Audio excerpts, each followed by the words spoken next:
You know, you really, started to, branch out and begin coaching and talking to other, professionals about entering the business. And this is certainly the place. So tell me about that. How do you go from, I'm just going to be writing my business to now saying, you know what, I'm going to, coach some others and bring some others in as well? They forced me basically because I would be bombarded with, and I'm not going to tell you no lie. It was like the whole last year, I was not responding to no messages from agents because I just was so laser focused. Then I started feeling like that's not right. Like you in this industry, you can respond to these people. Like these people want to come in the industry, right? Like you never know. You responding to them may be what they need to go ahead and commit. So they pretty much, so many agents reach out to me. Like it's not pretty much like a day that goes by that I don't get a message from a random agent that's asking for advice, or if they haven't came in the industry yet. I'm starting to learn now, and I think I'm going to start working on putting something together. I find that I have a passion of helping those who's already agents, but that's on the verge of giving up. I think that's the audience that I would be good at speaking to, because it's about being intentional with your day. Everyone wants to become a boss. Everyone wants to be able to run their own schedule. But do you know what comes with that? Yes, it comes with freedom. You no longer have a boss telling you what to do. But what that means is you have to be disciplined. You have to be intentional about your day, not just waking up and just saying, well, who's going to call me today? No, before you go to bed, you want to know what your tomorrow is. You need to have an agenda on what you're going to do. Other than that, the whole day is going to go by and you haven't accomplished anything. So agents reaching out to me all the time pretty much put me in that place where I was like, you know what? I need to start empowering upcoming life insurance agents or people that's already in the business. Yeah, man. I mean, you might have to write a book about it. Man. Absolutely. Do you feel like being an insurance agent? I mean, look, you ran a business prior. You obviously have a good head on your shoulders. You can do really whatever you want. Do you feel like having a license changed you as a person? Like, did going through that process affect your character in any way? Yes, I will say it did affect my character because I didn't used to be the most patient person. It put me in a position where I had to become more patient and I had to think more. What I mean by that is sometimes you can be working with someone and you take to heart what they're going through and what their situation look like. But sometimes people don't get it until they get it. So that used to annoy me before I came in the industry. Now I'm just mature and I know, hey, this is what it comes with it. Some people are not going to see the benefit. Some people, it takes them a little longer. I have to be okay with that. So I would say the industry helped me become more patient and to even be even more compassionate when dealing with families and things of that nature. Got you. Okay. No, awesome. Yeah. I tell you, patience, it's interesting. I heard somebody say earlier that patience is the measure of good character, and this is certainly one where you have to be. I mean, you're explaining something that is going to be vital, and someone's in a crucial and fragile time, in somebody's life. And look, it's a big responsibility, that we have in this industry, to the people that we come in contact with and a service to, and to our community as well, Yeah. Did you want to speak to that as well? Yes, I did, because I have a personal story about that. And it was, I had a client that came to me. She was healthy all the way up until she called me, right? And she had just bought a home. She lived out in Texas. She had just bought a new home for like $500,000 or 600,000, something like that. On her 50th birthday, she had never had no sickness, no nothing. On her 50th birthday, she had a colonoscopy done and found out that she had stage 4 cancer on her 50th birthday. Now, I've always had compassion again, but this one really hit home for me because here she was, 50 years old, just found out that she had stage 4 cancer. She just bought this home. She has these 2 kids, and now she need coverage in place because she didn't have it in place before then. And if you know anything about this industry, there's no way you're gonna be able to get something that's gonna cover $500,000, cover all of your assets, with you just now being diagnosed with stage 4 cancer, right? So the sad part about it is we wound up having to put some final expense coverage in place for her. What was heartbreaking for me was 4 months later, she reached out to me via email. She was like, hey, I just need you to have them resend my policy because I misplaced one of them, because she wound up taking out 2 final expense policies. A month later, I received the claim from that the family had did that she had passed. Within 5 months of this client's coming to me, and this lady, again, 50 years old, never had no health issues up until her getting that colonoscopy done. That's when it really, really, really hit me that I am playing a big role in these family lives, because life insurance is not something that people like to think about while they're living, but it's the first thing they think about when someone passes. So anytime that I'm given the opportunity to put this coverage in place, I take my times with my clients, because pretty much I want to be able to service the whole family, but I know how important this is. But that situation changed me as far as how I deal with my clients moving forward, because that was heartbreaking for me to speak to her, and 5 months later for her to pass. That was heartbreaking. Wow. And it's always a difficult conversation, or an uncomfortable conversation to have with somebody, when they come to you and it's kind of after the fact, like particularly maybe if it's somebody who you've spoken with before, when they would have gotten through the underwriting process pretty smooth, and then they call you back later on to say, oh my God, don't get me started on that. Yeah,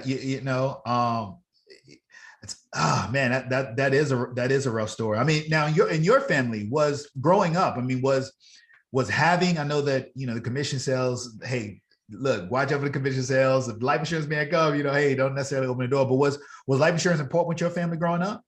On my dad's side, my grandmother had insurance on everything breathing. If she could have had them on the cats, she would have had them on them too. Like anything, and it's not a funny story, but it kind of is. This lady had insurance policies on her children, her grandchildren, her nephews, her nieces.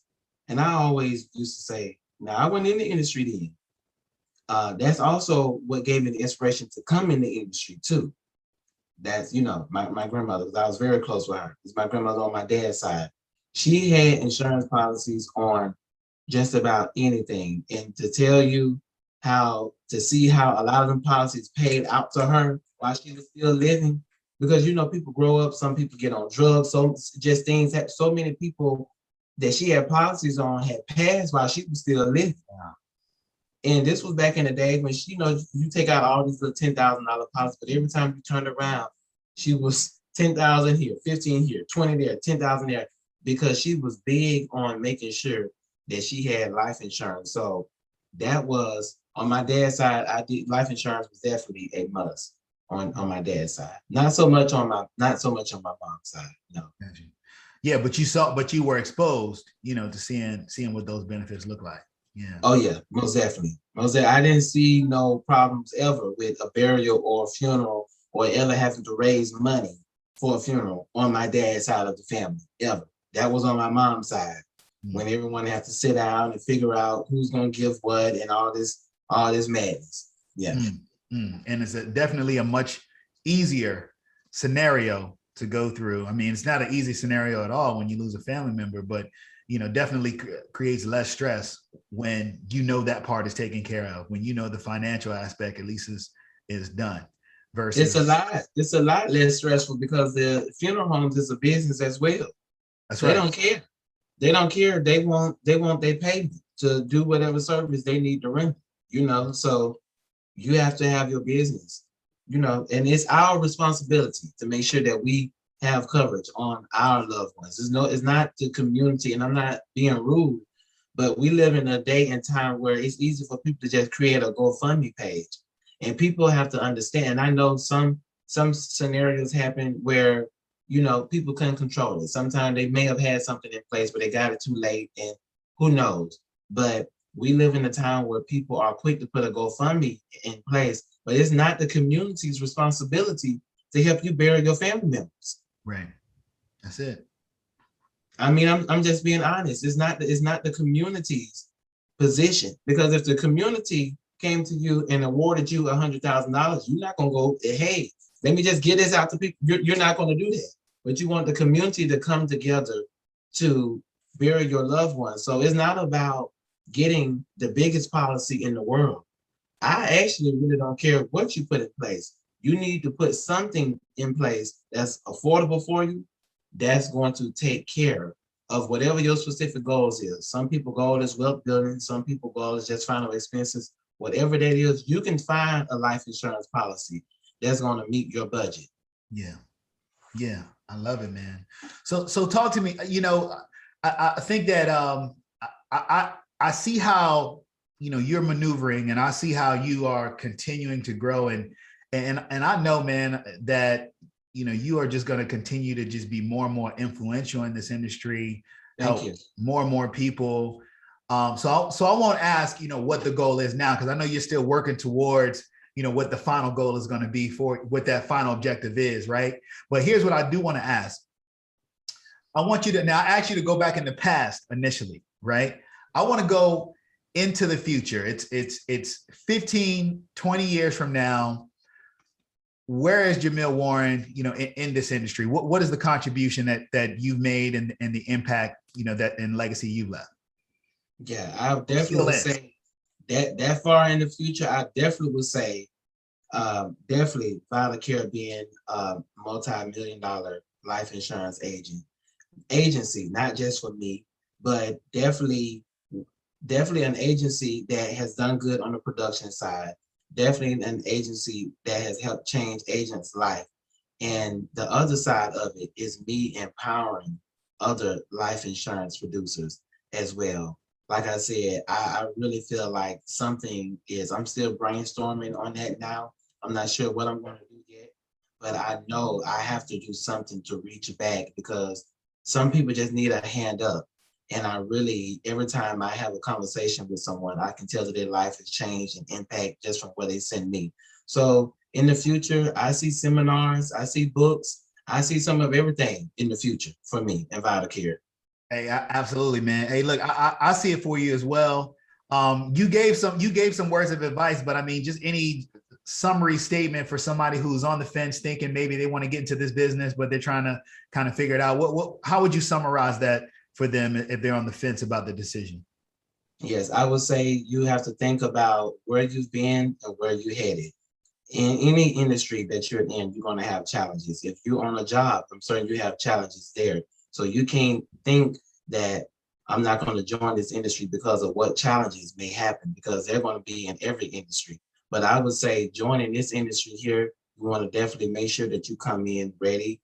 You want to go ahead and start writing down, even now, what you want to accomplish, and making sure that you're being intentional about everything that you're doing, that you're not just floating day by day, because days and weeks and years, they fly by quick. So being intentional, keeping a positive attitude, you know, not sharing things with people that you know are going to come back and discourage you. Sometimes you have to keep things to yourself and just take a chance on you this time. Make a decision that you're not going to give up on you. And your goal for changing your life have to be bigger than your excuse of wanting to give up. So that's what I would say. Absolutely. Hey, Jamil, you are wise beyond your years, brother. Yes, you are. Thank you, man. I appreciate it. Yeah. How can people get in contact with you? How can they stay up with you on social media? How can they reach out to you if they want to get involved with what you got going on, if they're down in the Florida area or wherever they are and they just want to reach out? Yeah. So of course, I'm Jamil Warren on Facebook. On Instagram, I'm Jamil Warren. That is at I am Jamil Warren. And my website is yourvitalcare.com. And again, that's www.yourvitalcare.com. Hey, Jamil, thank you very much once again for the time. You know, so glad to have this conversation. Wish you much continued success. I know you're a shining star in this business. And for those who are listening, maybe, you heard something that Mr. Warren said that makes you think, you should get a license, and until next time, take care. Thank you.